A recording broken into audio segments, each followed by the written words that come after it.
Quero convidar a igreja para que esse momento tão importante do sábado ele não tenha nenhuma interferência que venha atrapalhar a comunicação de Deus contigo. Quero convidar a igreja a se preparar para ouvir a voz do Espírito Santo nesta manhã.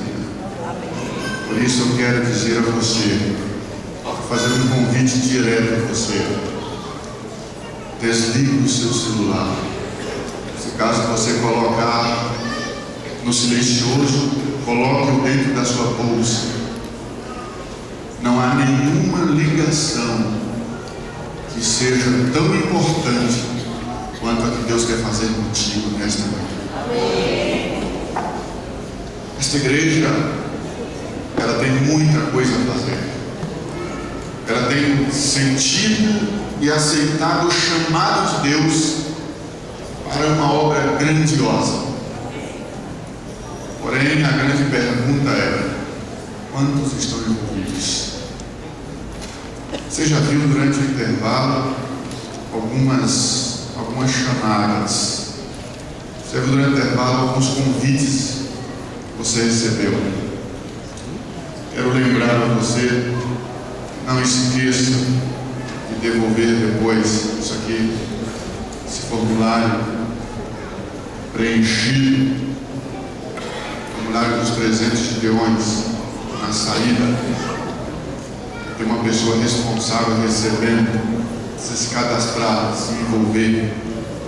Quero também lembrar, eu acho importante ressaltar algumas coisas. Lembrar a você sobre o projeto Oficina Jovem. Querido, se tem uma coisa muito importante em nossa igreja, é o projeto onde os jovens também estão envolvidos. Os jovens apoiam os projetos da igreja do modo geral. A igreja apoia os projetos dos jovens. E assim o trabalho é feito de uma forma unida.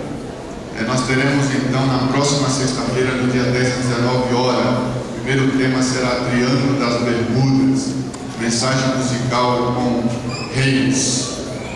Esse é um programa e eu quero aqui soltar o vídeo com você.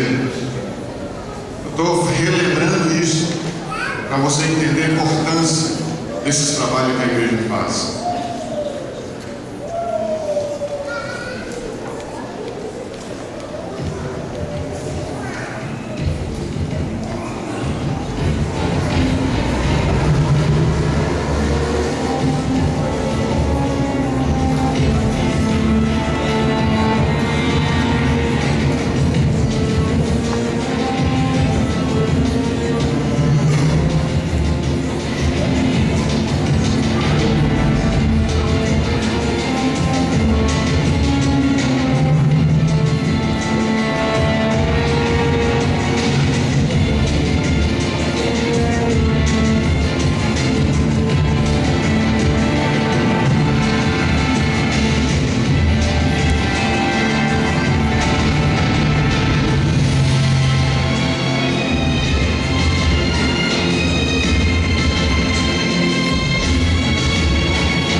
Precisamos executar os planos de Deus. Queridos, em nossa igreja aqui, nós estamos desenvolvendo vários projetos, várias coisas têm acontecido. Um deles, por exemplo, é o projeto Bom Samaritano, um projeto de uma humanidade tremenda. Eu costumo dizer, eu quero passar para vocês algumas fotos do que vocês têm visto ou do que tem acontecido nesse projeto. Sabe, muitos irmãos têm se reunido aos sábados à tarde. Sabe aquele momento onde parece que tudo, a fadiga, o cansaço das atividades chega, que você parece que quer ir para casa? Pois é, alguns irmãos entendem que Estão prontas as fotos?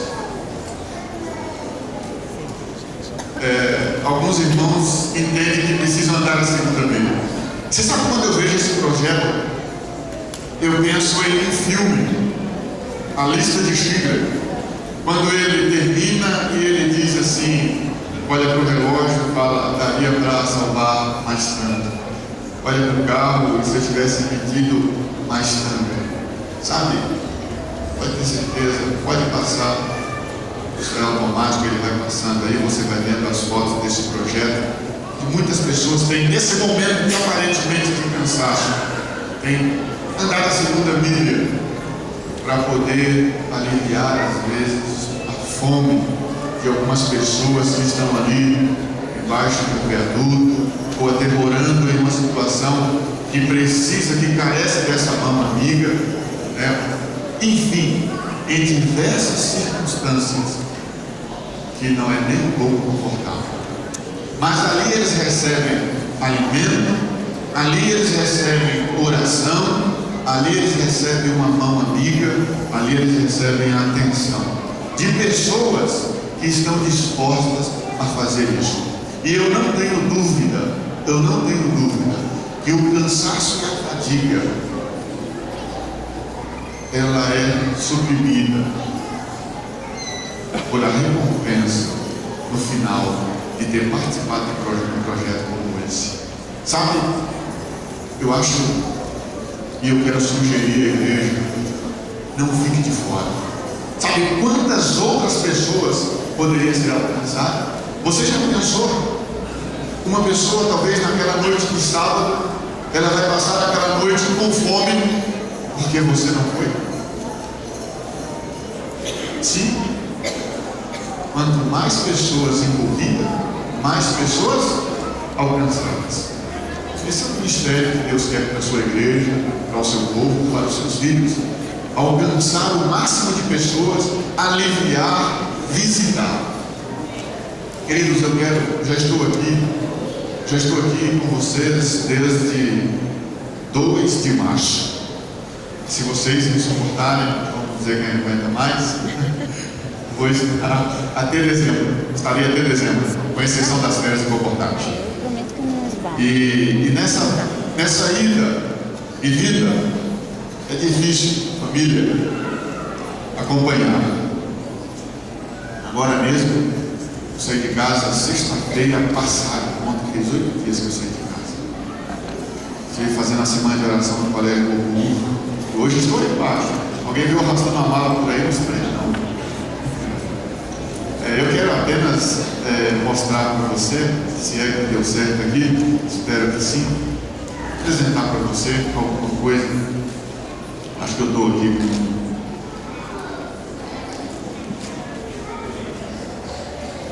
apresentar para você alguma, espero que nesse cidade, acho que sim, né? Apresentação da família. Eu sempre coloco esse texto aí, essa mensagem do evangelismo é um mendigo ensinando outro mendigo a alguém a encontrar alimento. É uma frase de um grande filósofo, endossado e usado pelo pastor também, Abdala.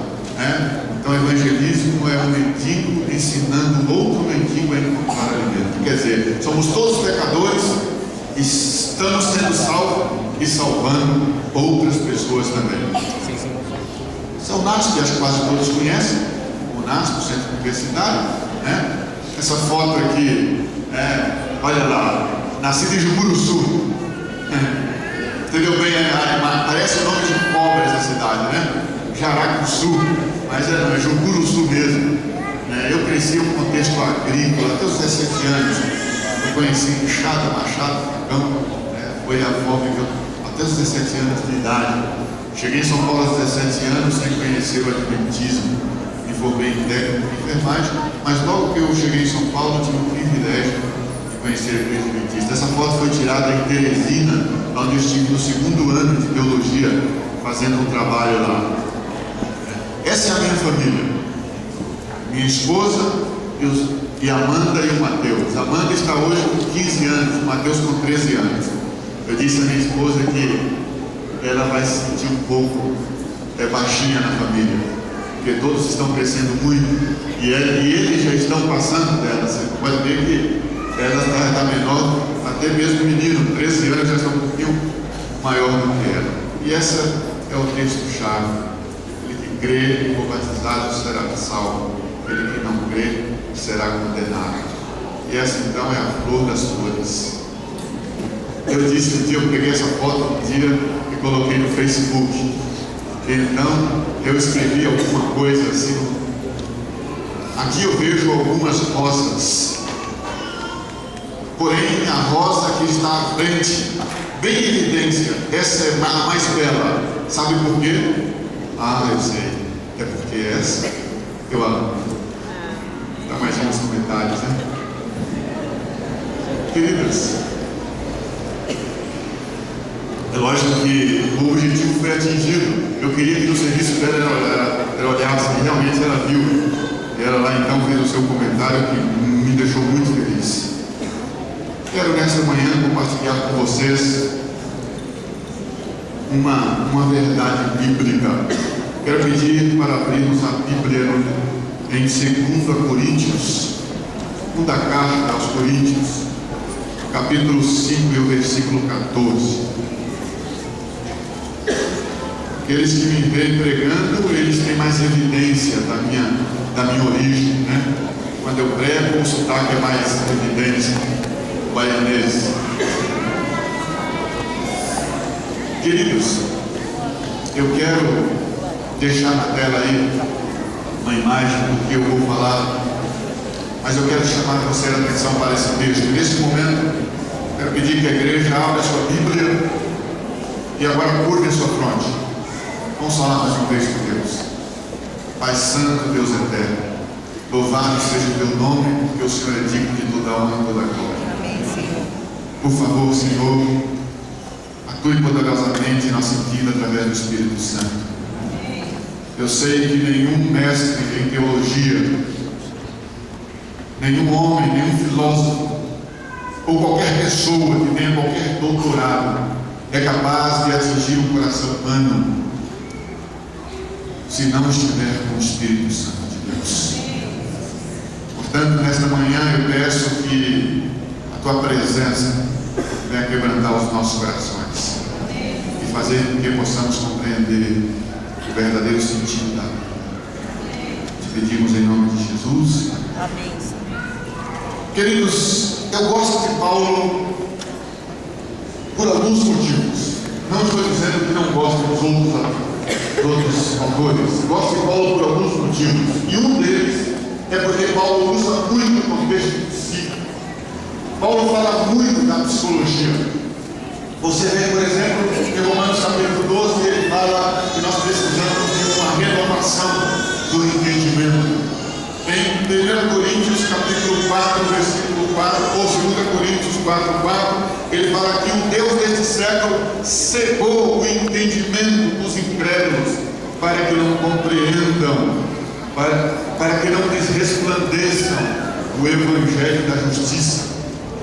E aqui no capítulo 5, versículo 4, então, ele diz assim: pois o amor de Cristo nos constrange, julgando-nos isto: um morreu por todos, logo todos morreram.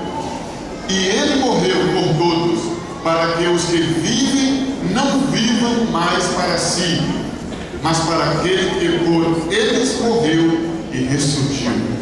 Há uma verdade dentro desse contexto bíblico que eu e você, que nós não podemos negar. A verdade é que quando Cristo morreu para que possamos viver essa vida que hoje foi otorgada a você e a mim, ela não é mais para que você viva para você, ela é para que você viva para Cristo, porque Ele morreu, Ele comprou. Sabe, o grande desafio da nossa vida é não perder o foco. Decisões são tomadas todos os dias. Decisões são tomadas todos os dias. Mas a questão não é somente decidir. Decidir é um grande passo. tenho dúvida disso. Mas a questão é permanecer. E não somente permanecer, mas é também permanecer fazendo o que é certo. Sabe? O foco, ele pode ser desviado em algum momento da vida e você nem percebe. Eu acredito que eu dispenso até comentário essa foto. Uma foto conhecida mundialmente. O Taj Mahal. O Taj Mahal é situado na Índia. Ele foi contemplado como uma das 7 maravilhas do mundo em uma celebração em Lisboa no dia 7 de junho de 2007.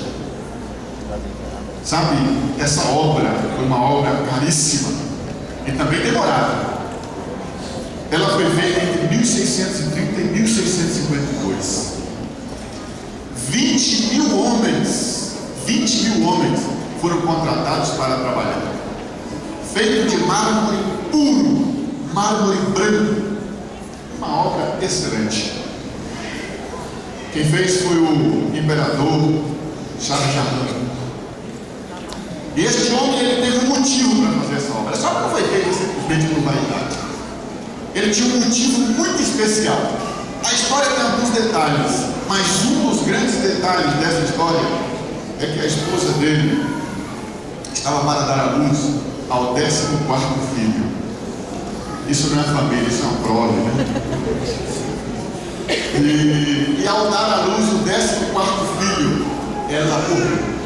Ela veio a falecer. E era uma mulher mimada.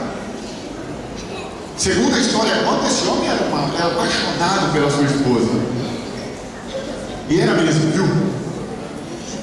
Porque o nome dela era Antomate Banu Begam.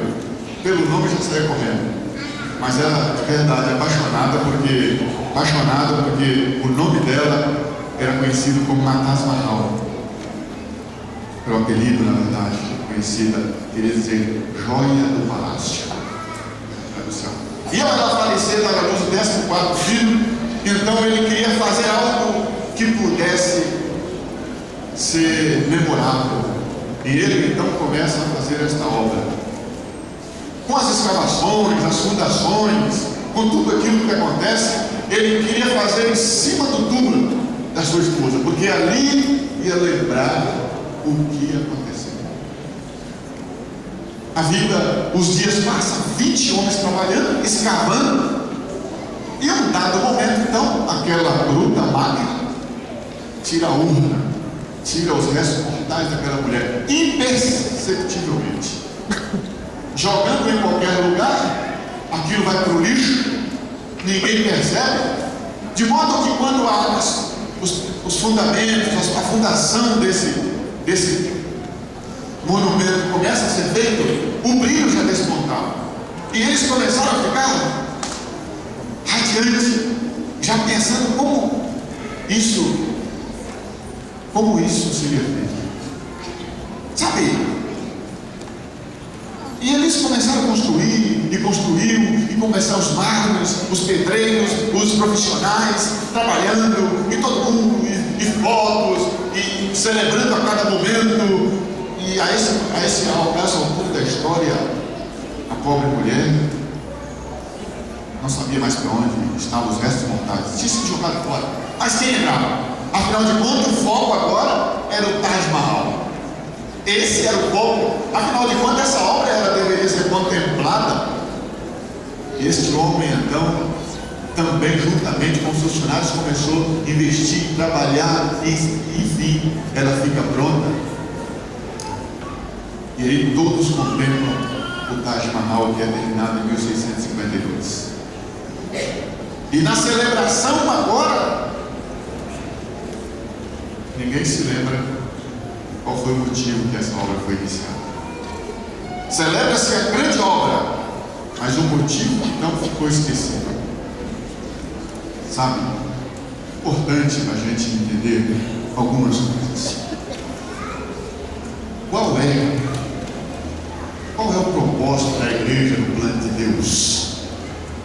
Essa manhã eu quero falar para 3 grupos de pessoas. Eu quero falar para o irmão de igreja que já há muito tempo entendeu o propósito de Deus na vida e tomou a decisão. Eu quero falar para aquele irmão também que entendeu, tomou a decisão, mas em um momento da história recuou. E quero falar para aquele que nunca entendeu e que, quem sabe hoje, o Espírito Santo te ajuda a entender. Qual é o propósito da igreja no plano de Deus? Sabe, a igreja, olha lá o que diz Atos dos Apóstolos, página 9. A igreja é um instrumento apontado por Deus para o quê? A salvação. É o instrumento apontado por Deus para a salvação. Queridos, a missão da igreja é levar o evangelho ao mundo. A missão da igreja é essa. Deus deixou esse encargo à igreja. Quando eu estou falando de igreja, lembre que é você. Então você entende a minha missão. Desde o princípio tem sido o plano de Deus que através de sua igreja seja refletida para o mundo sua plenitude e suficiência. Aos membros da igreja, a quem ele chamou das trevas para a sua maravilhosa luz, compete manifestar sua glória. A igreja é depositário das riquezas de Cristo.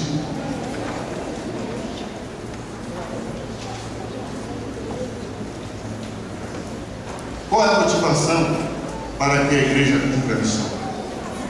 Porque, afinal de contas, nós nesse mundo somos motivados a algumas coisas, né? Muitas vezes o casamento é feito, primeiramente, porque alguém houve uma motivação para ter contato com aquela moça. Mas espera olhou para ela e falou: muito bonita, é bonita, gostei. Ou então olhou para ele e falou: não, é o meu perfil. O emprego, não, aquilo vai suprir as minhas necessidades, é o que eu quero, é o que eu gosto. Alguma motivação, a pessoa tem para fazer alguma coisa. Agora, veja no contexto espiritual, qual é a motivação para que a igreja cumpra a missão? Sabe, não existe outra senão. Não existe outra senão. Se você espera outra motivação para que você cumpra a missão, para que você venha, aceite a missão, está errado. Sabe, Colossenses 1,13. Ele nos libertou do império das trevas e nos transportou para o reino do Filho do seu amor.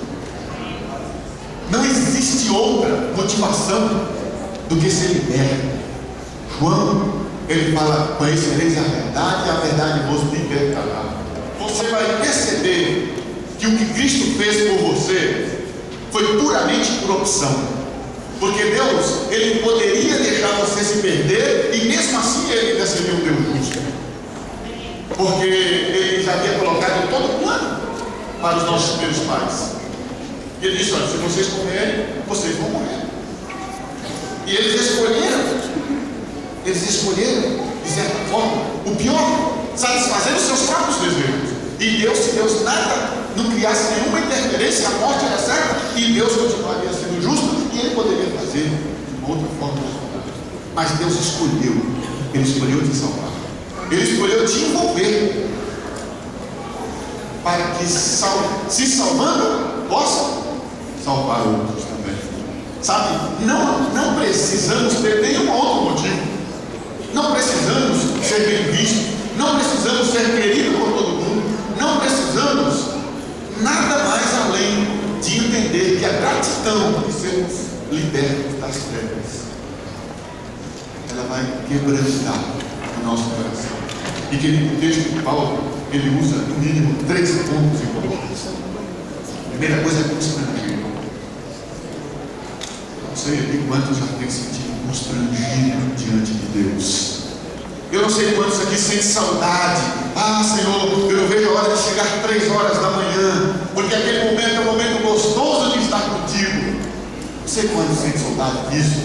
Eu não sei quantos sentem a falta de passar um dia nessa correria, num São Paulo terrível como esse. Eu não vejo a hora de chegar em casa, eu vou tomar o meu banho, eu vou entrar no meu quarto pelo menos 5 minutos, e vou gastar um tempo ali com Deus, quero estar na presença dele. Eu não sei se isso tem acontecido. Sabe?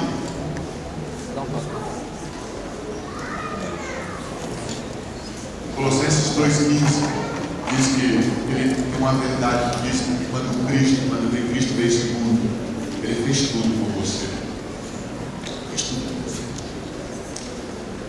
E despojando os principados e as potestades, publicamente os expôs ao desprezo, triunfando deles na cruz. Vocês sabem que naquela época, os reis ungidos por Deus, eles iam guerrear contra outros deuses, outros reis. E quando aqueles reis de Israel, eles ganharam a guerra, uma forma de humilhar o rei era tirando as vestes deles e expondo-os publicamente às suas vergonhas. Quando Jesus Cristo morre na cruz do Calvário, é como se Jesus, então, ele pega Satanás e então puxa as vestes de Satanás e expõe Satanás ao mundo inteiro. E agora Satanás, ele é visto pelo mundo inteiro pela sua vergonha, pela sua incredulidade, pela sua maldade, pela sua, como diz a música da Bahia, sua ruindade. Sabe? Cristo ele fez o que nós não podemos fazer. Cristo ele fez o que você não pode fazer.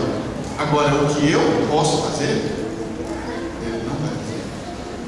Porque isso serve para a sua e minha salvação. 1 Pedro 2,9 diz: vós, porém, sois raça eleita, sacerdócio real, nação santa, povo de propriedade exclusiva de Deus, a fim de proclamardes as virtudes daqueles que vos chamou das trevas para a sua maravilhosa luz. Irmãos, olha a maravilha, você foi chamado para a maravilhosa luz de Deus. Olha, quando você compreende isso, e o apóstolo Paulo, ele trabalha tentando nos ajudar de uma forma mental, uma renovação da mente, porque este mundo nos traz uma carga tão grande que nós mesmos procuramos desculpas para viver ou até mesmo não fazer o que deve ser feito. Você quer ver, por exemplo, vou dar um exemplo talvez que ilustre. Muitas pessoas hoje, devido à correria do dia a dia, elas dizem assim: olha, sabe por que eu não faço? Eu não faço porque eu não tenho tempo. Eu chego muito cansado do trabalho, eu saio muito cedo, eu entendo completamente. Eu sei que não é fácil pegar o trem, voltar do trem, e quando chega em casa, chega quebrado. E muitas pessoas têm esse argumento, um argumento plausível. Porém, Deus, eu tenho certeza disso. Eu penso assim, que Deus não tem necessidade de uma pessoa na família ou de alguém para falar: olha, isso não é verdade? Não, Deus não faz isso. Primeiro porque ele conhece, mas como ele vai fazer isso aqui à tona? Ele vai pegar as redes sociais. Deus usa as redes sociais, olha só, está vendo? Mas sabe como?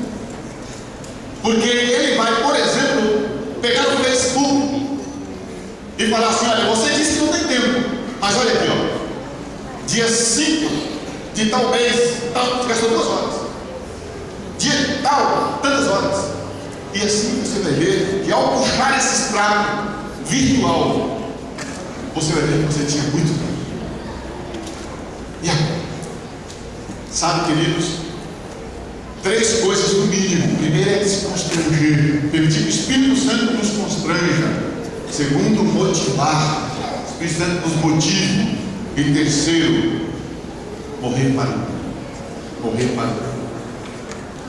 Sabe, cada vez mais difícil, as coisas do mundo estão cada vez nos atraindo. Eu só posso cumprir os planos de Deus se eu morrer para o mundo. Sabe, qualquer exército que permanece entrincheirado, certamente é derrotado. Qualquer exército que permanece entrincheirado, se o exército está na guerra e ele entra então na sua trincheira e fica ali tentando se defender o tempo todo, o exército inimigo vai cercá-lo e vai emboscá-lo, vai destruir. Qualquer igreja que permanece dentro da igreja, entrincheirada, esperando que as coisas aconteçam lá fora, ela vai morrer.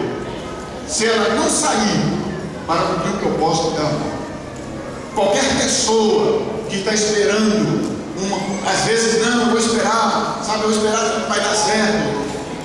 Não toma decisão, porque a decisão é fundamental para você. É fundamental, essa é a palavra aqui, né? Fundamental para você entrar no projeto de Deus, entrar na missão. É fundamental para você decidir ao lado de Deus, e é fundamental para você permanecer ao lado de Deus. Sabe? Em breve o Rei dos Reis e Senhor dos Senhores virá a esta terra. Em breve. Sabe, queridos? Essa é verdade bíblica. Deus é um Deus que não mente. Deus é um Deus que cumpre as suas promessas. E essa verdade, eu creio que está comigo. Sabe? Cada dia um tempo de graça passa de alguém. Cada dia o tempo de graça se encerra. Cada hora alguns passam para além do alcance da misericórdia. E onde estão as vozes? Onde estão as vozes da misericórdia? E onde estão as vozes de aviso e rogo, mandando o pecador fugir dessa condenação terrível?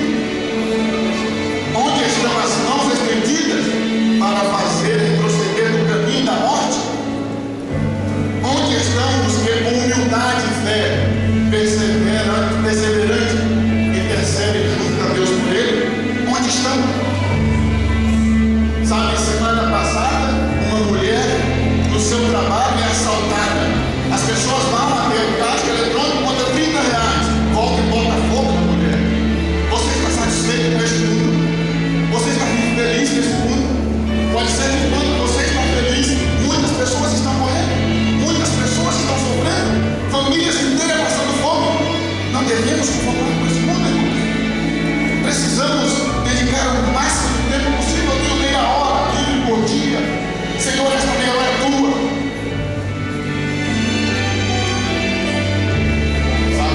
Isaías, respondendo o chamado, disse: depois disto ouvi a voz do Senhor que dizia: a quem enviarei e quem há de ir por nós? Então disse eu: eis-me aqui, envia-me.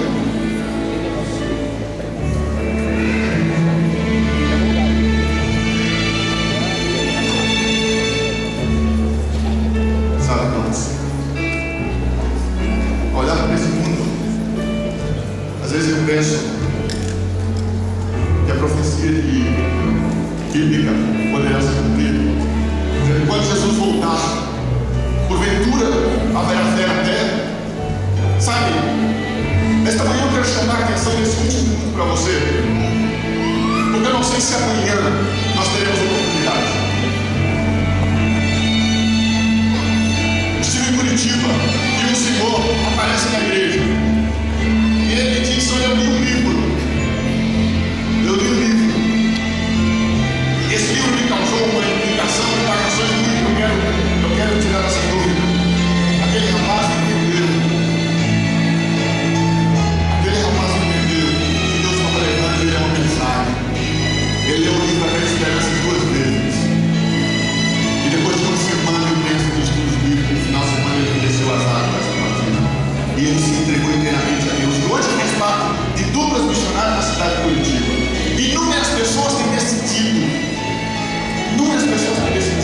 mas outras pessoas decidiram há 10, 20 anos atrás, mas ainda não se comportam e não se mexem. Sabe, eu estou aqui falando para você de algo que eu acho apenas bonito. Eu estou falando aqui de algo que eu acho que é poderoso, capaz de transformar vidas, transformar pessoas. Sabe, queridos, eu não saí de casa na sexta-feira e às vezes eu digo para minha esposa inteira chorando para brincar com a igreja. Eu saí porque eu sei que esse evangelho é o evangelho da verdade, é o evangelho que muda vidas. Mesmo apesar das nossas denúncias, eu sei que Deus vai fazer a obra na vida de muitas pessoas. E nesta manhã, eu quero dizer a você, quem sabe mais de uma vez, Deus está falando contigo: envolva, salve pessoas. Existem crianças lá fora que pais estão espancando porque não conhecem a verdade. Existem mães lá fora que estão sofrendo com o alcoolismo do esposo. Existem famílias sendo derrotadas pelo diabo. E onde estão as vozes de volta? Quero fazer uma oração com você. Mas eu não quero ter a igreja inteira, talvez porque acha que eu vou ficar com vergonha se ninguém se levantar. Por favor, se não for sua vontade, não se levante. Mas se você hoje, nesta manhã, quer dizer, Senhor, eu quero de alguma forma dedicar tempo para poder salvar pessoas, ou então você que está aqui na igreja hoje, que um dia saiu e está voltando e fala, Senhor, agora eu quero assumir também o meu papel dentro desse ministério. E você que está aqui pela primeira vez, fala, Senhor, eu entendi que isso é para o meu bem, é para a libertação, é para o melhor da minha família. Quero convidar você nesta manhã a orar comigo. Eu quero que simplesmente a sua forma de dizer sim, Senhor, eu aceito, é você se levantar. Isso é um ato que você está falando para Deus, não é para mim. Amém. Feche seus olhos. Vamos falar com Deus.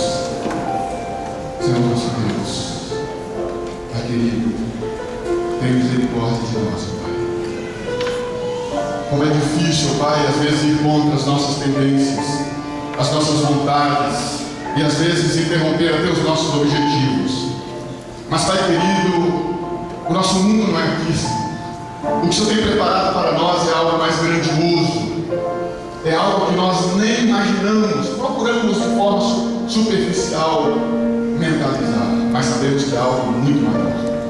E nesta manhã, ó Pai, aqui está um grupo de pessoas que diz, ó Pai, eu quero me envolver, eu preciso do Teu Espírito, eu preciso achar prazer na Tua presença, eu preciso, ó Pai, não somente receber a salvação, mas também permitir que outros sejam salvos.